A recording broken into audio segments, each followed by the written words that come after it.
Hey everyone, welcome to another Zwift race analysis video. This is the Swedish Zwift Riders Crit Crusher series. So it is a points-based series, and so the way that points are obtained are on each prime. The first 50 riders across the line will score points, and then at the end, the winner of the race is the rider with the most points at the end.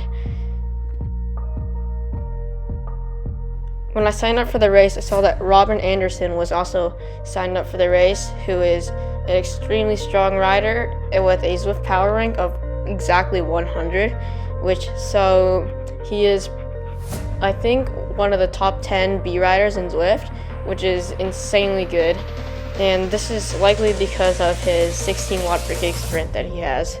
So I already knew going into this that I was not going to win, and that he was likely going to take the win.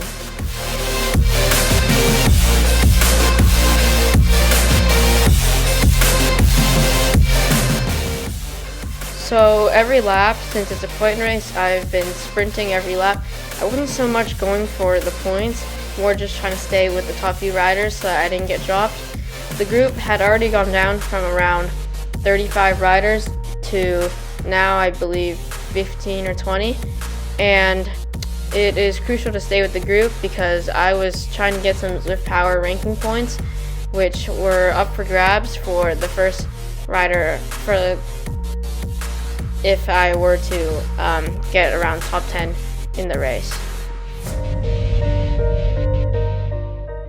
The race had a selection of 3 different power-ups: the draft boost, aero boost, and featherweight, meaning I would get guaranteed to get power-up every lap, and since you can't get a mini plus, you can't get a mini plus because of the way that the event is set up. So that's really good for me because I don't have to worry about not getting a power up in the finishing sprint, where I will definitely need a power up.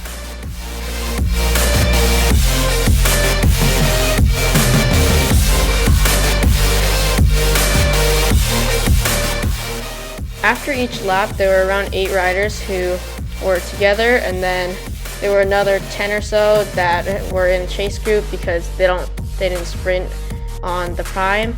So they catch up pretty much every lap, and here you can see that this is the lap where they don't end up catching up.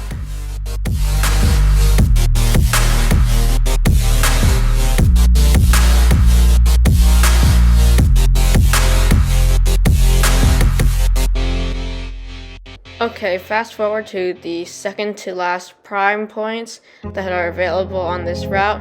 I was expecting some pretty strong sprints for this prime, and I was right. Right off the bat, you can see that Robin Anderson just flies right off the front.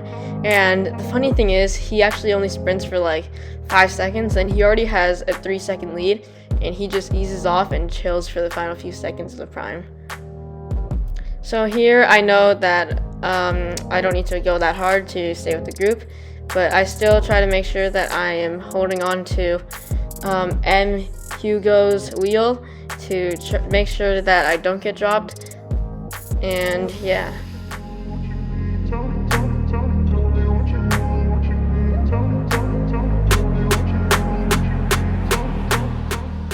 At the final lap, I did get an aero power up, which was very fortunate, and I knew that I had a shot at second or third, a podium spot for the finishing sprint, and my goal was to not have to use this power up on the sprint or prime, because I knew that riders would still be sprinting because some are going more for the lead points in order to have a better GC standing results. So here you can see that not many riders are going off the front, but I still make sure that I am holding on to the first few riders. I'm making my way through the group now. I'm doing around 7 to 8 watts per gig, and you can see that now riders start to sprint.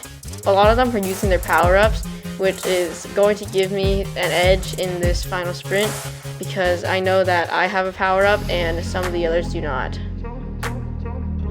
So you can already see on the mini-map that the group is stringing out, so I know that maybe 1 or 2 riders will probably drop from this group for the finishing sprint, which also gives me the advantage. rounding the final corners. I was just trying to stay in the top few riders, and you can see here that the group is starting to bunch up again, and I'm staying alert. I'm already in the drops, ready to sprint. I have my hand ready to hit the power up button, and then here you can see that Robin Anderson is moving through the group, getting closer. He's already enabled his power up, meaning that he is going to sprint soon. So right now I am just staying alert. I start to get a bit dropped, so then I do a small surge to try to catch back up.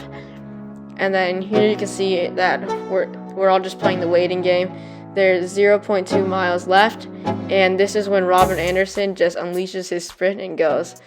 I started sprinting, but then I realized there's literally no one else sprinting, so then I wait around a second so that riders start to get in front of me, and then I can use them as a draft to help slingshot me, because I'm pretty much useless when I don't have someone to draft behind.